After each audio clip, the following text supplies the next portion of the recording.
নমস্কার। প্রথমেই দেখে নেব আজকের সংবাদ শিরোনাম। কলকাতার গড়িয়াহাটে মর্মান্তিক দুর্ঘটনা, বাইকের ধাক্কায় প্রাণ হারালেন পথচারী। দক্ষিণ চব্বিশ পরগনার ক্যানিংয়ে ভয়াবহ অগ্নিকাণ্ড, পুরো গ্রাম পুড়ে ছাই। দুর্গাপুরের স্টিল প্ল্যান্টে শ্রমিকদের উত্তাল বিক্ষোভ, কাজ বন্ধ করে দেওয়ার হুমকি। বীরভূমের লাভপুরে শিশু অপহরণ চক্র ফাঁস, উদ্ধার ৩ জন অপহৃত শিশু। মালদহের কালিয়াচকে বন্যার হানাদারি, বাড়িঘর ছেড়ে নিরাপদ আশ্রয়ে শতাধিক পরিবার। হাওড়ার সাকরাইলে চাঞ্চল্যকর খুন, পারিবারিক বিবাদের জেরে খুন স্বামী। উত্তর দিনাজপুরের ইটাহারে মাদক পাচার চক্র ধরা পড়ল, উদ্ধার ৫০ লাখ টাকার হেরোইন।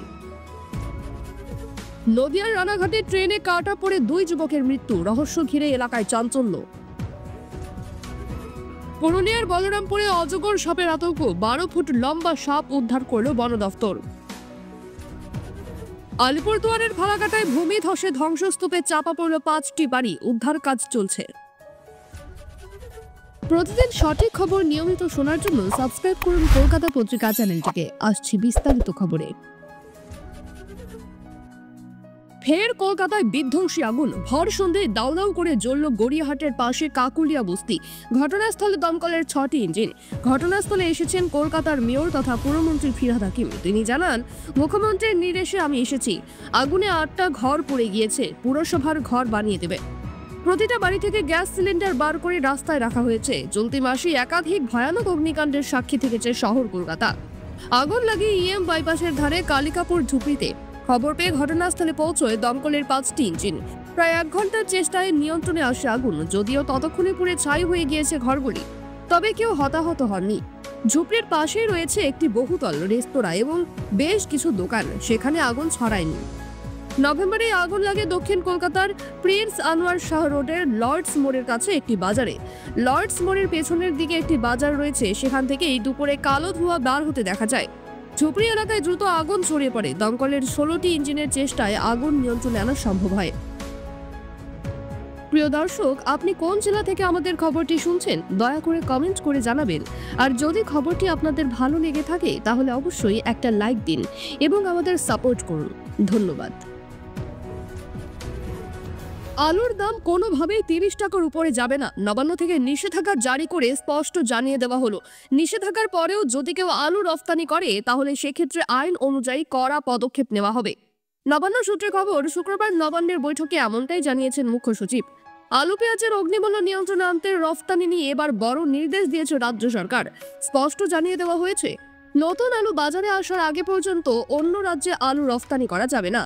এই নিয়ে আগেই নির্দেশ দিয়েছিলেন মুখ্যমন্ত্রী মমতা বন্দ্যোপাধ্যায়, কিন্তু অভিযোগ সেই নির্দেশ মানা হয়নি। বৃহস্পতিবার বিকেলে তা নিয়ে ফের এক প্রস্থ বৈঠক করেন মুখ্যমন্ত্রী। কেন তাকে না জানিয়ে আলু রফতানি করা হয়েছে, নজরদারি কোথায় ছিল, প্রশ্ন তোলেন মমতা। এরপরেই আলু ব্যবসায়ী টাস্ক ফোর্সের সদস্যদের নিয়ে এদিন বৈঠকে বসেন মুখ্য সচিব মনোজ পন্থ।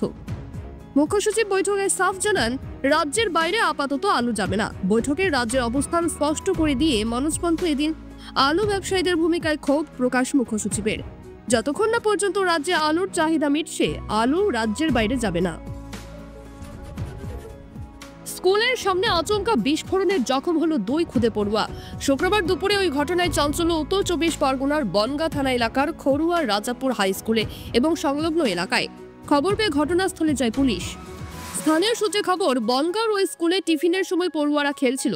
কয়েকজন ছাত্র খেলার জন্য রাস্তার পাশে জমিয়ে রাখা পাথর করেছিল।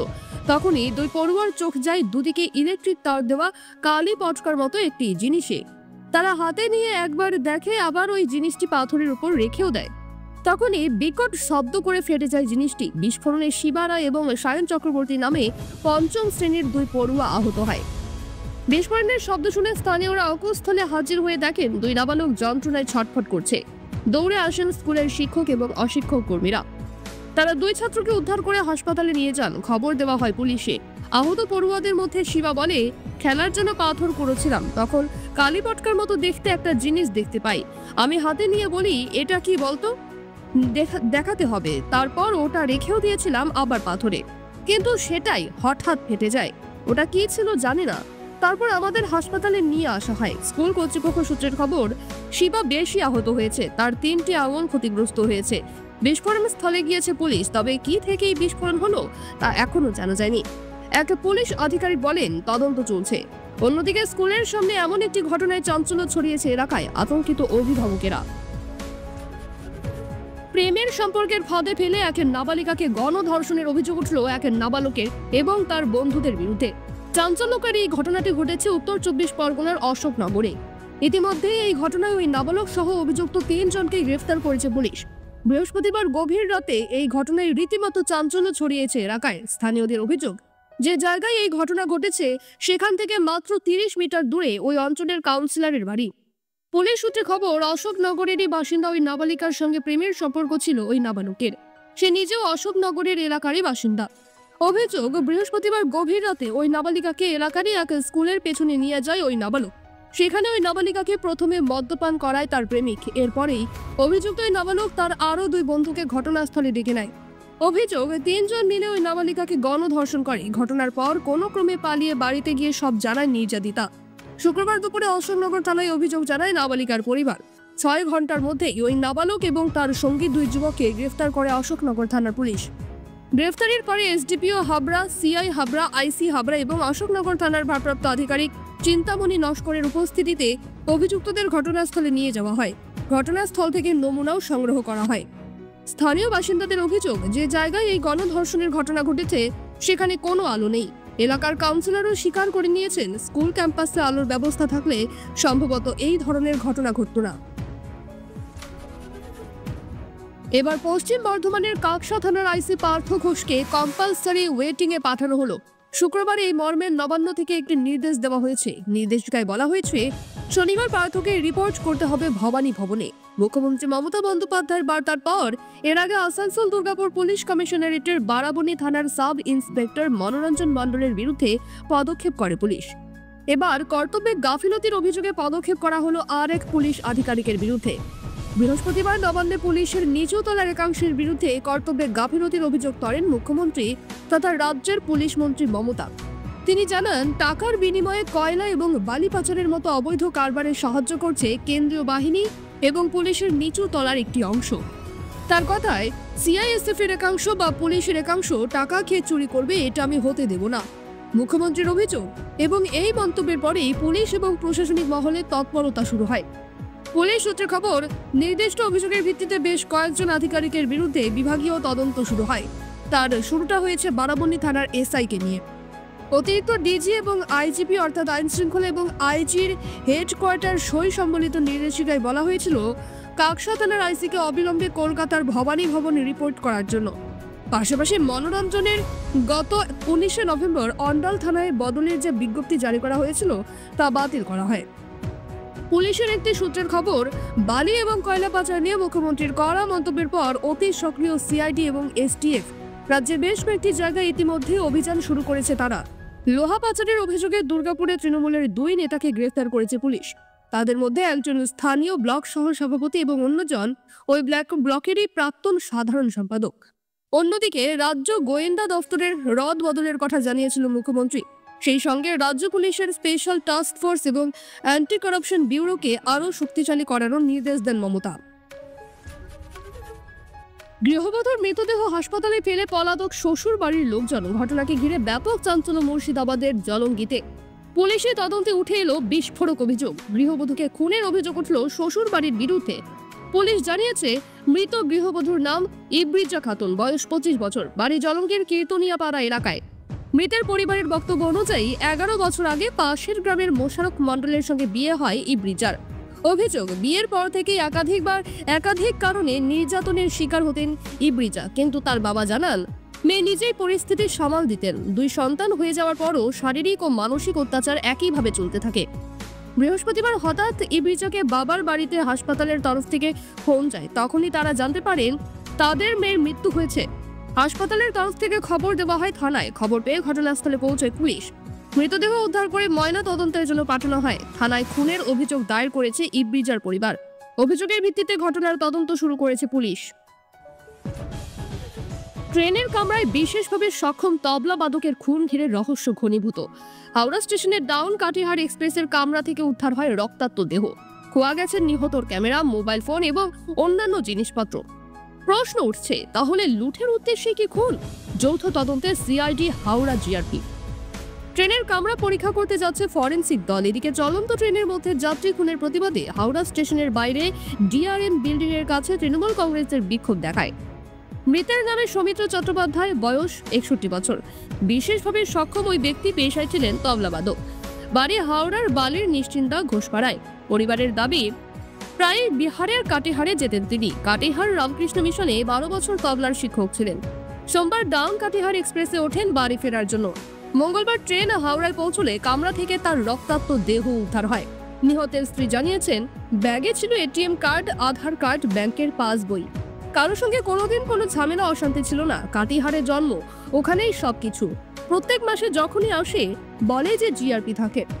সেদিন ছিল কিনা বলতে পারবো না। যদি থাকতো পুলিশ, তাহলে তো নৃশংস হত্যাটা হতো না। ঘটনার তদন্তে নেমে বেশ কয়েকটি প্রশ্ন ভাবাচ্ছে তদন্তকারীদের।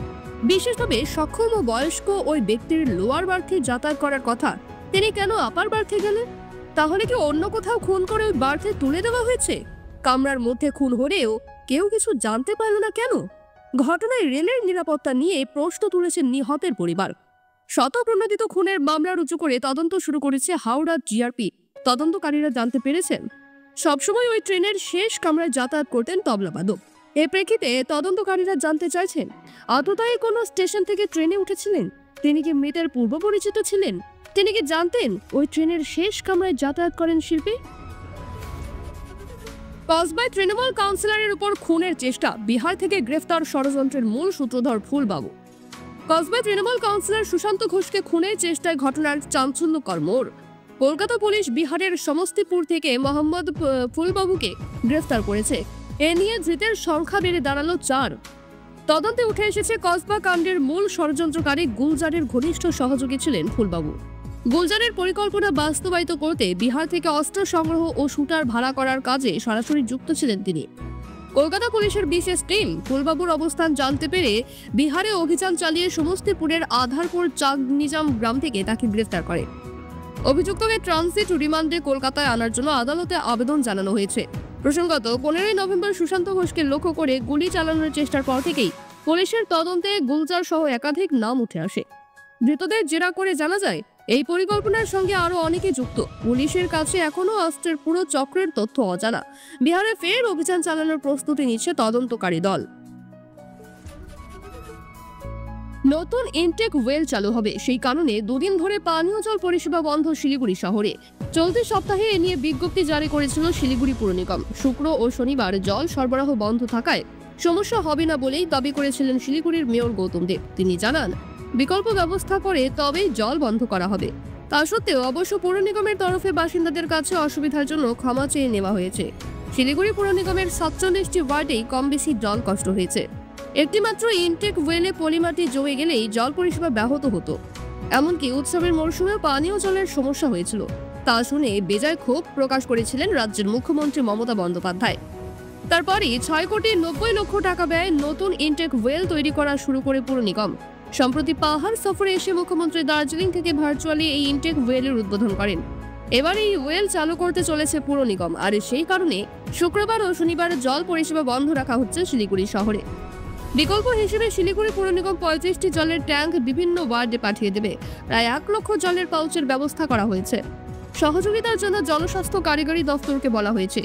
তাদেরকে 5টা ট্যাঙ্ক নেওয়া হয়েছে তাদের থেকে। এ বিষয়ে মেয়র গৌতম দেব বলেন, একটি ইনটেক ওয়েল থাকায় জল কষ্টে ভুগতে হয়েছে বাসিন্দাদের। এবার এই ইনটেক ওয়েল চালু হলে একটা বন্ধ হলেও জলের সমস্যা হবে না, কারণ বিকল্প ব্যবস্থা রয়েছে। আমরা 2 দিনের জন্য পর্যাপ্ত জলের ব্যবস্থা করেছি। তারপরেও আমরা বাসিন্দাদের কাছে ক্ষমা চেয়ে নিচ্ছি এই অসুবিধার জন্য। আপাতত স্থগিত রাখা হলো মন্দারমণিতে হোটেল ও রিসর্ট ভাঙার সিদ্ধান্ত। কলকাতা হাইকোর্টের নির্দেশে আগামী 30 ডিসেম্বর পর্যন্ত ভাঙার নির্দেশ উপর স্থগিতাদেশ দেওয়া হয়েছে বলে জানিয়েছেন মন্দারমণির হোটেল ও রিসর্ট অ্যাসোসিয়েশন। সংগঠনের সম্পাদক মুস্তাক আলী খান জানান, তারা স্বাগত জানিয়েছেন এই সিদ্ধান্তকে। আগামী 10 ডিসেম্বর ফের এই মামলার শুনানি। তার আগে মামলার সব পক্ষকে রিপোর্ট জমা দেওয়ার নির্দেশ দিয়েছে আদালত। ফলে আপাতত স্বস্তিতে হোটেল মালিকরা। স্বল্প দূরত্বের পর্যটন কেন্দ্র হিসেবে মন্দারমণি দিন দিন জনপ্রিয় হয়ে উঠেছে। ফলে পর্যটকের ভিড় যত বেড়েছে ততই বেড়েছে হোটেল ও রিসর্টের সংখ্যা। কিন্তু অভিযোগ উঠেছে বেশ কিছু হোটেল পরিবেশের নিয়ম নীতির তোয়াক্কা না করে একেবারে সমুদ্রের গা ঘেঁষে গড়ে উঠেছে। বিষয়টি গড়িয়েছে ন্যাশনাল গ্রিন ট্রাইব্যুনাল অর্থাৎ এনজিটি পর্যন্ত। এরপরে এনজিটির নির্দেশ অনুযায়ী পূর্ব মেদিনীপুরের জেলা প্রশাসন মন্দারমণিতে 140টি হোটেল, রিসর্ট ও রেস্তোরাঁ ভাঙার নির্দেশ দেয়। গত 20 নভেম্বরের মধ্যে এই ভাঙার কাজ শেষ করতে হবে বলে জেলা প্রশাসনের তরফে নির্দেশ দেওয়া হয়েছিল। কিন্তু হোটেল মালিকদের সংগঠনের বিরুদ্ধে কলকাতা হাইকোর্টের দ্বারস্থ হয়। একই সঙ্গে স্থানীয় রামনগরের বিধায়ক ও রাজ্যের প্রাক্তন মন্ত্রী অখিল গিরি মুখ্যমন্ত্রী মমতা ব্যানার্জি এবং রাজ্যের মুখ্য সচিব মনোজ পন্থের সঙ্গে দেখা করে ভাঙার বিষয়ে হোটেল মালিকদের সমস্যার কথা তুলে ধরেন। অখিল গিরি জানিয়েছেন, এনজিটির এই নির্দেশ শুনে মুখ্যমন্ত্রী জানিয়েছেন তার সরকার এই ভাঙার সিদ্ধান্তের সঙ্গে সহমত নয়, কারণ তাতে কর্মসংস্থানের সমস্যা তৈরি হবে। এরপরেই শুক্রবার হাইকোর্টে এই মামলার শুনানির পর আদালতে আগামী 30শে ডিসেম্বর পর্যন্ত ভাঙার নির্দেশের উপর স্থগিতাদেশ দেয়। খবর শেষ হলো।